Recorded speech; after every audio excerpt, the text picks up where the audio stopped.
Notre entreprise, c'est un café culturel en fait. En fait, c'est un café de rencontre linguistique, culturel, échange avec les enfants, de la musique live, un peu de tout pour créer une ambiance de communauté culturelle envers les Québécois et les hispanophones. C'est quelque chose de très simple.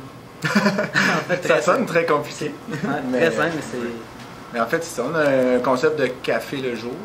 Ensuite, la fin de semaine, des activités d'enfants. On a un coin enfant, donc on vise vraiment à aller chercher un public large quand même. On a quand même une mission sociale d'essayer d'améliorer l'intégration des hispanophones, donc les gens qui parlent espagnol. Donc on a, comme il a dit, des rencontres linguistiques. Le soir, c'est un petit peu plus resto pub, donc on sert de la bière avec des nachos fait maison de Jean-Christophe, avec le petit nachos shack qu'on voit en arrière.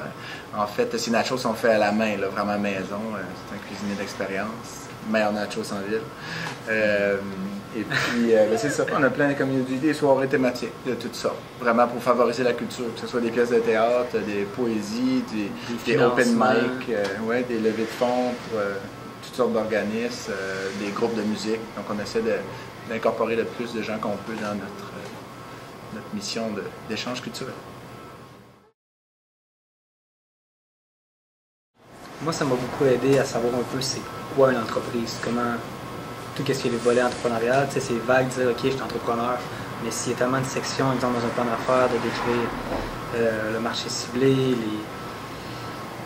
la spécialisée en restauration, la restauration, comment aller chercher du financement, le réseautage, les contacts, tout cet englobement avec le cours d'entrepreneurial. J'ai pu apprendre, la Fierbourg, j'ai pu apprendre comment juste faire les sélections. OK, ça veut dire ça. Qu'est-ce qu'il veut?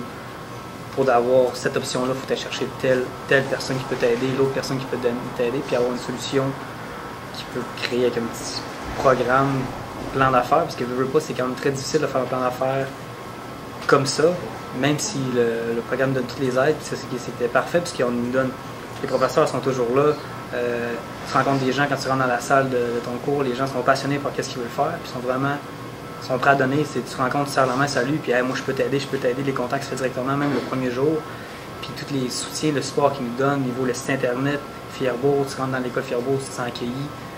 Tout ça, ça m'était que le cours m'a beaucoup aidé à développer aussi l'entrepreneurial. Puis avec Sylvain qui m'a guidé, qui j'ai amené mes leçons, mes devoirs, je disais, OK, mais j'ai ça à faire, il me dit, OK, mais check, on va faire ça à deux, tu vas apprendre ça, tu vas apprendre ça, ça va te donner une situation, puis après pose des questions, si tu as besoin d'aide. Puis tranquillement, ça a roulé, puis ça a déboucholé. Non, ça dit pas. Ça a déboulonné. Non, ça dit pas. Ça a débouché. Débouché. Je pense que c'est un bon système d'apprentissage. Moi, j'ai fait plus le côté universitaire, donc vraiment des cours plus longs et plus exhaustifs. Puis quand j'avais vu le profil de Jean-Christophe qui est plus pratico-pratique et tout ça, c'est excellent l'apprentissage parce que là, il apprenait vraiment rapidement. Pendant que je savais que des cours universitaires, c'était beaucoup trop exhaustif pour quelqu'un qui veut appliquer là, demain matin et tout ça. Là. Fait que c'était vraiment parfait. Moi, je savais pas que ça existait.